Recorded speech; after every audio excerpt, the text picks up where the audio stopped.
Hello दोस्तों। तो आज देखिए इसकी डेली करंट अफेयर भी आती है इनसाइट की। डेली मतलब वो 5 क्वेश्चन पूछते हैं, आपको उनका आंसर देना होता है, ठीक है।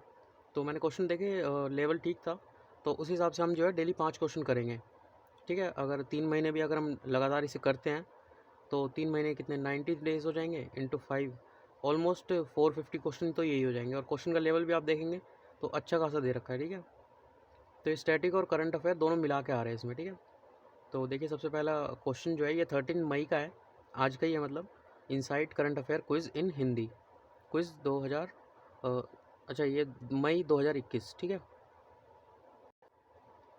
देखिए फर्स्ट क्वेश्चन क्या है, पीलीभीत टाइगर रिजर्व के बारे में निम्नलिखित जो कथन है वो पढ़ना है, ठीक है। तो इसका क्वेश्चन आप वीडियो पॉज करके अपनी कॉपी में या कमेंट बॉक्स में दे सकते हैं, और कोशिश कीजिएगा कि डेली इसको सॉल्व करें, ठीक है। ताकि अगर आपको पसंद आते क्वेश्चन तो मैं भी डेली वीडियो इसलिए बनाया करूँगा ताकि आप जो है इसे सॉल्व कर सकें, ठीक है। तो पहला जो पीलीभीत है वो कहाँ पे स्थित है, असम में स्थित है, तो हो भी सकता है नहीं भी हो सकता, ठीक है। दूसरा है जो पीलीभीत टाइगर रिजर्व है उसको 2010 से जो जंगली बाघ थे उनकी आबादी को दोगुना करने के लिए TX2 पुरस्कार से सम्मानित किया गया, ठीक है। ये डेली करंट अफेयर में आई थिंक सो आया था क्वेश्चन, मतलब ये वो आया था, आर्टिकल आया हुआ था, तो पढ़ा था ये हमने जनवरी में पढ़ा था ये, ठीक है। तो पहला सही है, दूसरा सही है, पहला दूसरा दोनों सही है, या ना तो एक ना तो दो। तो वीडियो पॉज कीजिए और अपने कॉपी में या अपने 5 ही क्वेश्चन होंगे तो आप अपने फिंगर्स पे भी लिख सकते हैं, है ना। पेन लेके अपने फिंगर्स पे लिख लीजिए ABCD, तो उस हिसाब से आपको पता चल जाएगा। और एंड में अपना जो रिजल्ट है वो कमेंट बॉक्स में ज़रूर आप शेयर किया कीजिए, ठीक है। तो आंसर देखते हैं। तो इसका आंसर जो है वो आंसर है बी।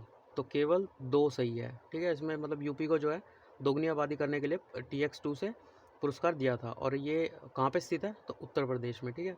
तो 2018 में दर्ज किया गया जो 65 बाघ थे, उसके साथ जो यूपी था उसमें स्थित पीलीभीत जो टाइगर रिजर्व है उसने 2010 के बाद से ही जो जंगली बाघ थे उसकी आबादी को जो है दोगुना करने के लिए TX2 का जो पुरस्कार था वो जीता था, ठीक है। तो रिजर्व बाघों के लिए यह एक प्रमुख स्थल है, और भारत के विशाल जो टेरियर आर्क लैंडस्केप, ठीक है, टेरियर आर्क लैंडस्केप इस टाइप से है ये, ठीक है। जैसे ये यूपी है तो ये इस टाइप से है, इधर से नेपाल से टच हो रहा है और इस टाइप से यहाँ पे है, ठीक है। और नेपाल की जो कनेक्टिविटी है उसके लिए भी ये क्या है, महत्वपूर्ण है।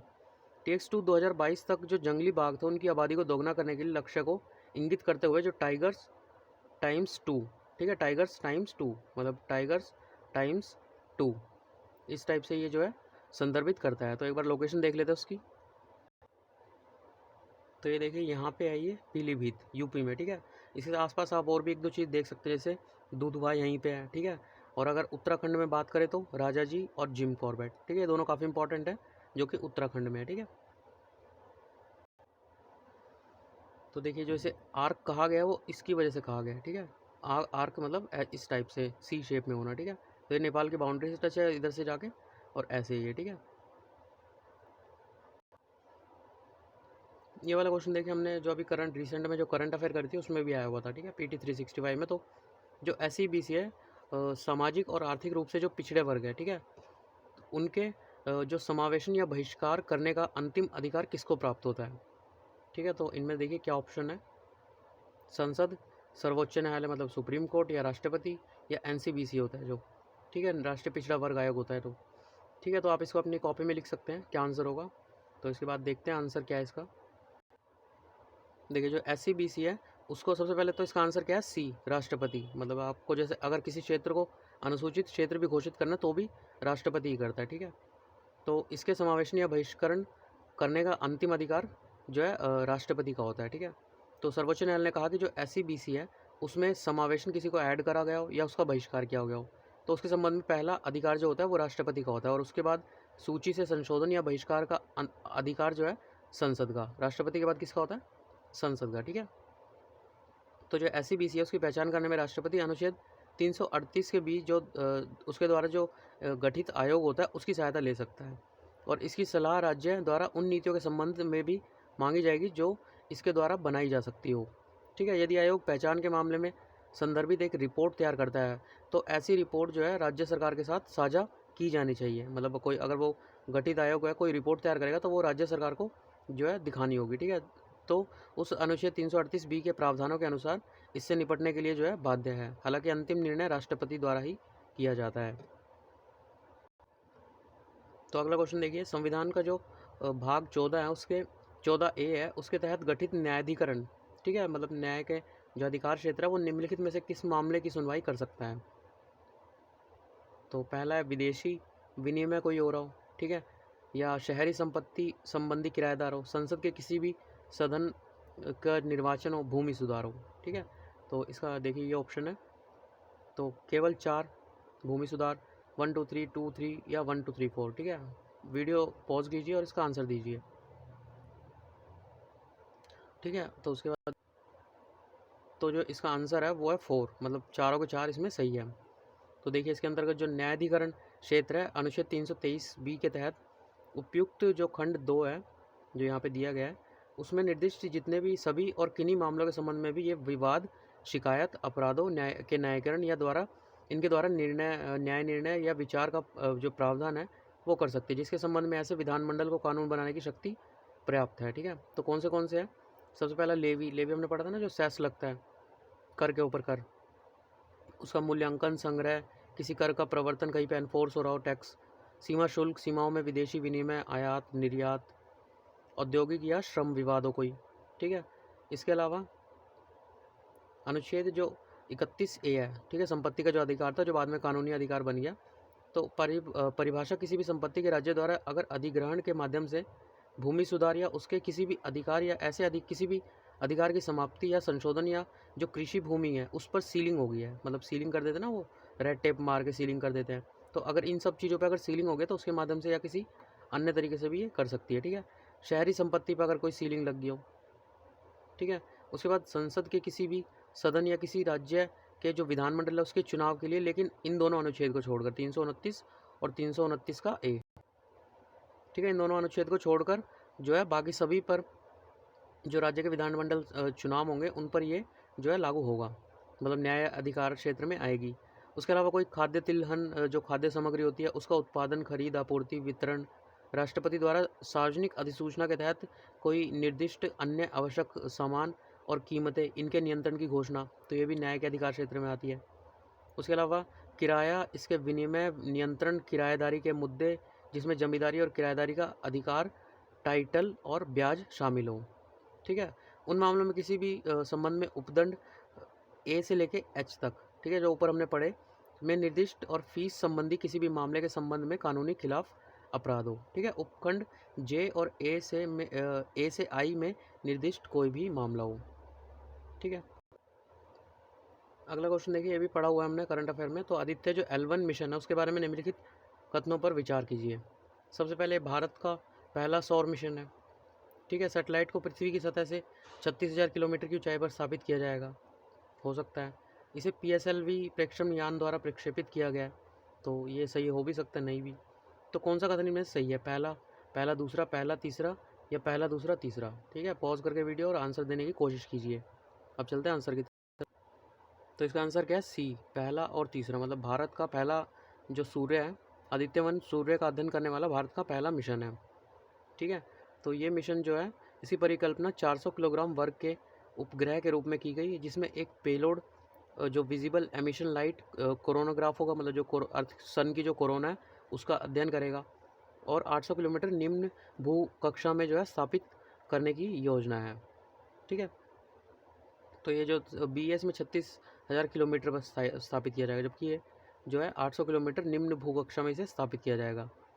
तो इसे जो है सूर्य जो सूर्य पृथ्वी प्रणाली है उसके लैग्रेनियन इस टाइप से लैग्रेंज जो पॉइंट है, बिंदु है, उसके L1 के चारों ओर जो प्रभाव मंडल कक्षा है उसमें स्थापित किया जाएगा, ठीक है। इसलिए आदित्य L1 जो मिशन है उसको अब आदित्य L1 मिशन जो लैग्रेंज पॉइंट है ना, LAGRANGE लैग्रेंज पॉइंट है, इसके रूप में संशोधित किया गया और इसे L1 के चारों ओर एक प्रभाव मंडल कक्षा में स्थापित किया जाएगा जो पृथ्वी के 1.5 मिलियन किलोमीटर दूर पर स्थित होगा। पृथ्वी से 1.5 मिलियन जो किलोमीटर दूरी पर स्थित होगा। उपग्रह द्वारा अतिरिक्त 6 पेलोड को ले जाया जाएगा, ठीक है।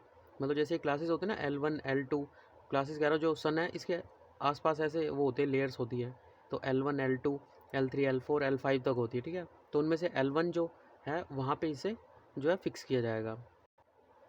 जो 5वां और आखिरी क्वेश्चन है, वन धन योजना, इसके बारे में निम्नलिखित कथनों पर क्या करना है, विचार करना है। तो वन धन योजना पूर्वोत्तर क्षेत्र के विकास मंत्रालय और ट्राइफेड की एक पहल है, हो सकता है। इसका उद्देश्य क्या है, जनजातीय उत्पादों के मूल्यवर्धन के माध्यम से जनजातीय आय में सुधार करना, ये भी हो सकता है। आदिवासियों की उपज का एकत्रीकरण जो SHG है, सेल्फ हेल्प ग्रुप होते हैं ना, उसके द्वारा किया जाएगा, तो ये भी हो सकता है। तो कौन सा कथन इनमें से सही है, पहला दूसरा, दूसरा तीसरा, पहला तीसरा, पहला दूसरा तीसरा, ठीक है। तो गैस करके कॉपी में लिखिए और एंड में अपना स्कोर बॉक्स जो है कमेंट बॉक्स में लिखिएगा कि 5 में से आपके कितने सही हुए, ठीक है। तो ये फोर्थ क्वेश्चन का देखिए यहाँ पे रह गया था, दिसंबर 2021 या जनवरी 2022 में PSLV, ठीक है, उसमें PSLV था ना, तो PSLV C56 द्वारा लॉन्च करने की योजना है। अब उसके फिफ्थ, तो इसका आंसर देखिए, इसका आंसर है बी, मतलब दूसरा और तीसरा इसके सही है। पहला जो वन धन योजना पूर्वोत्तर क्षेत्र विकास मंत्रालय, तो इसकी जगह जो है वन धन योजना जनजातीय कार्य मंत्रालय, ठीक है, जनजातीय कार्य मंत्रालय और ट्राइफेड की एक पहल है, जिसे 14 अप्रैल 2018 को लॉन्च किया गया था। इसका उद्देश्य क्या था, जो जनजातीय उत्पाद हैं उनके मूल्यवर्धन के माध्यम से जनजातीय आय में सुधार करना, ठीक है। योजना के कार्यान्वयन में राज्य स्तर पर जो हमारे MFN है, MFP हैं, उसके लिए राज्य एक नोडल एजेंसी और ज़मीनी स्तर पर जिलाधीश महत्वपूर्ण भूमिका क्या करेंगे, निभाएंगे, ठीक है। स्थानीय रूप से केंद्रों का अगर प्रबंधन एक प्रबंध समिति जो SHG है, मतलब सेल्फ हेल्प ग्रुप है, इनके द्वारा किया जाता है, जिसमें वन धन जो SHG है इसके प्रतिनिधि शामिल होते हैं, ठीक है। इकाई स्तर पर अगर हम बात करें तो वनोत्पाद जो SHG द्वारा एकत्रित किए जाएंगे और जो लगभग 30 सदस्य हैं उनका वन धन विकास समूह होगा, ठीक है।